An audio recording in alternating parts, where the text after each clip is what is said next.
บายดีข้าพเจ้าคำการ Inspiration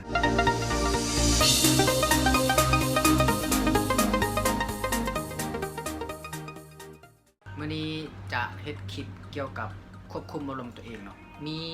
อายหนึ่งแซดมานะว่าบอกเทคนิควิธีควบคุมอารมณ์ตัวเองในแซดมาทางอินบ็อกซ์เนาะเพิ่นว่าอยากควบคุมอารมณ์ตัวเองก็คือแบบอาจารย์เชื่อว่าหลายๆคนแบบว่าใจห้ายเนาะแน่นอน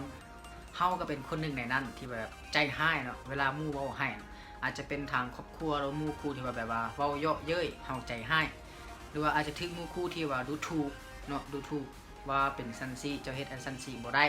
ข้าพเจ้าก็เป็นคนหนึ่งในนั้นเนาะแต่ว่ามื้อนี้จะมาแชร์วิธีควบคุมอารมณ์ตัวเองภาษาอังกฤษเรียกว่า emotion เนาะemotion ก็คืออารมณ์ของเฮามีหลายอารมณ์เนาะมีทั้งอารมณ์ดีและก็อารมณ์ใจร้ายเนาะก็แน่นอนเนาะถ้าเฮาถูกคนใดคนหนึงดูถูกเฮานะเฮาก็ต้องใจร้ายอยู่แล้วเนาะในตอนที่เฮาใจร้ายนะเฮาใจร้ายโลดให้อารมณ์เฮาออกมาโลดระบายออกมาโลดแบบตอนนี้กูใจร้ายเอาออกมาโลดหลังจากที่เฮาระบายมาแล้วปุ๊บ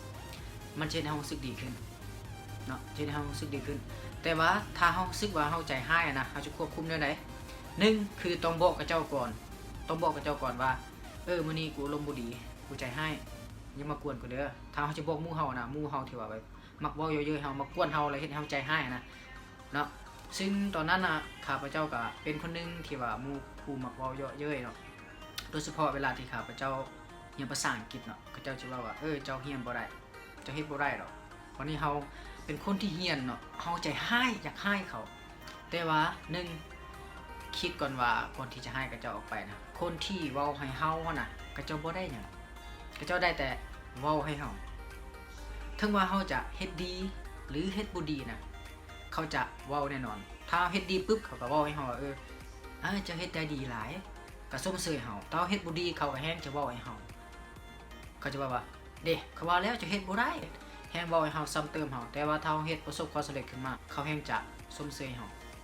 แสดงว่าคนที่เว้าให้เฮาน่ะมักเว้าให้เฮาว่าเป็นซันซี่นะคือเขาบ่มีความก้าวหน้าเลยก็มีแต่ได้สำนั้นเนาะได้แต่คำที่ว่าเว้าให้คนอื่นฮะแต่สิ่งที่เฮาจะได้ก็คือบทเรียนที่จากเขาเจ้าดูถูกเฮาเด้ถ้าบ่มีเขาเจ้าดูถูกเฮาก็จะบ่มีมื้อนั้นเนาะตัวนี้แล้วเทคนิคตัวที่2ก็คือให้คิดก่อนจะใจร้ายคิดว่าทุกครั้งที่ว่าหมู่เว้าให้เฮานะเฮาต้องคิดว่าตั้งสติขึ้นมาก่อนนะหายใจลึกๆออกมาแล้วคอยปรับอารมณ์ขึ้นมาว่ากูจะบ่ใจร้ายเนาะตัวนี้คือตั้งสติให้ดีก่อนที่จะให้ก่อนที่เฮาจะใจร้ายออกไปถ้าสมมุติว่าเฮาใจร้ายเนาะควบคุมบ่ได้มันจะส่งผลกระทบต่อคนที่ถูกกระทำเนาะผู้ที่ถูกกระทำตัวอย่างหมู่มาหาเจ้าใช่เนาะเจ้าจะร้ายปุ๊บก็ปั่นซบหน้าเลยสิแน่นอนเนาะตากับเจ้ากับสิกรรมนี่แหละก็คือการควบคุมอารมณ์ตัวเองบ่ได้เนาะตัวนี้แม่นเทคนิคตัวที่2อยากให้แต่ละคนลองฝึกไปเบิ่งเนาะ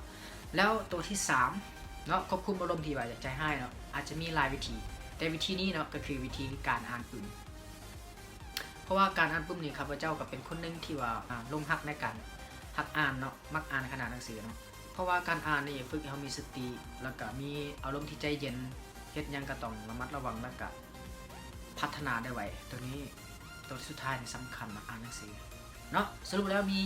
3อันเนาะตัวที่1คือระบายออกมาเลยและตัวที่2หันเตือนกับเจ้าก่อนและตัวที่3ก็คืออ่านปึ้มเนาะโอเคสำหรับคลิปมื้อนี้ก็จบลงเพียงเท่านี้เนาะ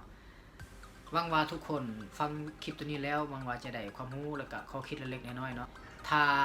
มักวิดีโอนี้ก็กดไลค์กด Subscribe ชาแนลตัวนี้เด้อสำหรับมื้อนี้ Goodbye สบายดี